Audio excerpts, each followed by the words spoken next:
Welcome to another edition of the Recruiting Scoop. I'm Jarret Johnson and doing something a little different this year in terms of covering Texas Tech commits and what they do under the Friday Night Lights, on the gridiron.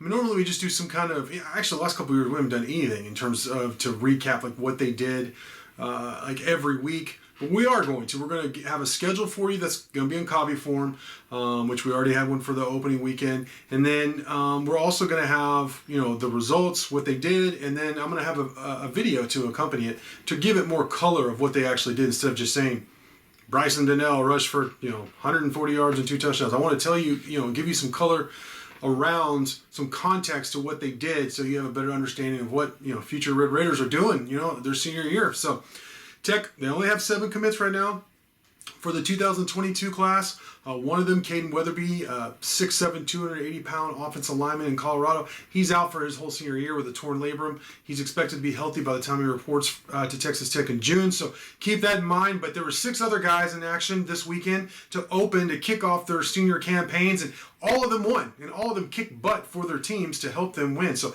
let's start off. I'm going in alphabetical order. Bryson Donnell, running back. Tyler Legacy.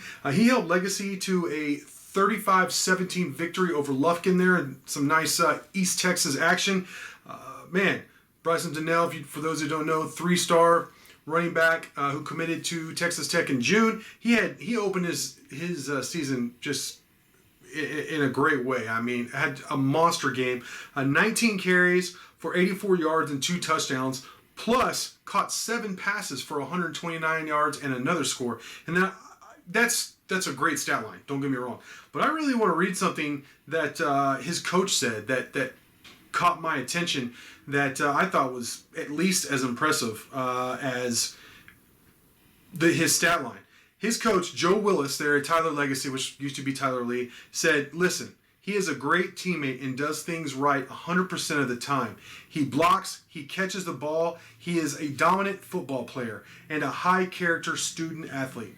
Tyler Legacy Football is proud of this young man. So, I mean, I don't know how you can have a better ringing endorsement. First off, just the production on the field to get the victory, and then your coach say that kind of thing about you. So, needless to say, Texas Tech appears to have a really good one in Bryson Donnell at running back. But, he may not have had the best night. Hutt Graham, who starts at quarterback and safety for Gunter, he finished 12 of 14 passing for 207 yards and 3 touchdowns, plus rushed 10 times for 81 yards and another score in Gunter's 43-7 victory over Sunnyvale on Friday. So, that's an impressive performance. Of course, we know Hutt Graham plays quarterback, but he's been recruited to Texas Tech as a safety, and he's a good safety too. Very physical, good in coverage. So, be interesting to see how he develops in that role. But he's also their leader as a quarterback, and boy, what a good program they have there at Gunter. And then Marion Horn actually may have even had a better weekend than those 2 guys. Now, first off, on the field, he played on both sides. Started at cornerback, but he also played some offense for Broken Arrow, who defeated Mansfield Legacy on Friday. Big victory for them. But he had a 70-yard touchdown reception where he just ran away from the defense. And he also had 3 rushes for 34 yards. So Broken Arrow, one of the top programs in the region, one of the top programs in Oklahoma for sure. Against Mansfield Legacy, a very good program. I used to cover a lot when I was with the 4-Star Telegram. So that's a nice season opening win for Mansfield Legacy there. And what a great way for Marion Horn to get started with the season. But that was Friday night. And then Saturday morning, he announced that he is going to be playing in the 2022 Under Armour All-American games, which is a huge honor. He's an Under Armour All-American now. And for those who don't know, I think this would be either the 14th or 15th game. The reason why I don't know is because last year it was canceled because of COVID, but it's expected to be played again this year, January 2022. And it's 100 of the top players from around the country, of course, selected to play, and they practice leading up to it. And it's really good. It'll be really good exposure for Texas Tech as well, of course for Marion Horn. What a great experience for him to compete. The whole iron sharpens iron. Cliche and all that, but Marion Horn is a really good player, obviously, and Texas Tech doesn't sign a whole lot of Under Armour All-Americans, so But, what a great accomplishment. What a great honor for Marion Horn after a great game to open the 2021 season.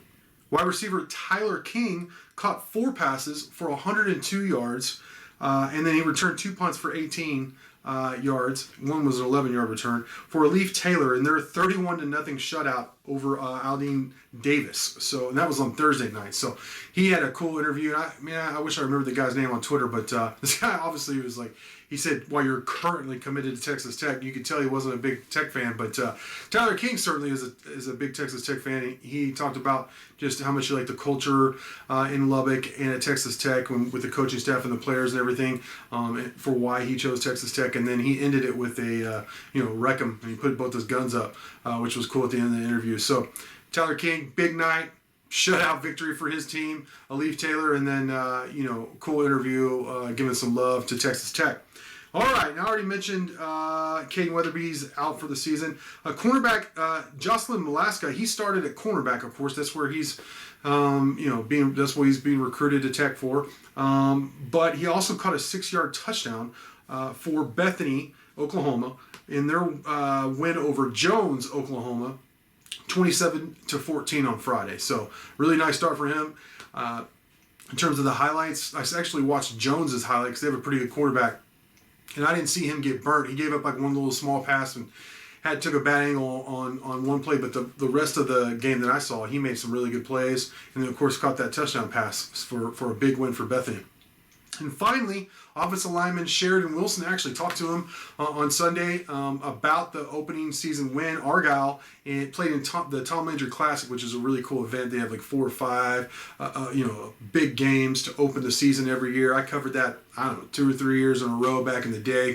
Watched some really, really good football back then. Seeing some really good teams, really good players. I saw Kyler Murray play in one of those games, for example. I can't remember how many other guys, but some future NFL stars. It's just a really great showcase, really cool event, and I'm really glad Argyle got to play in that.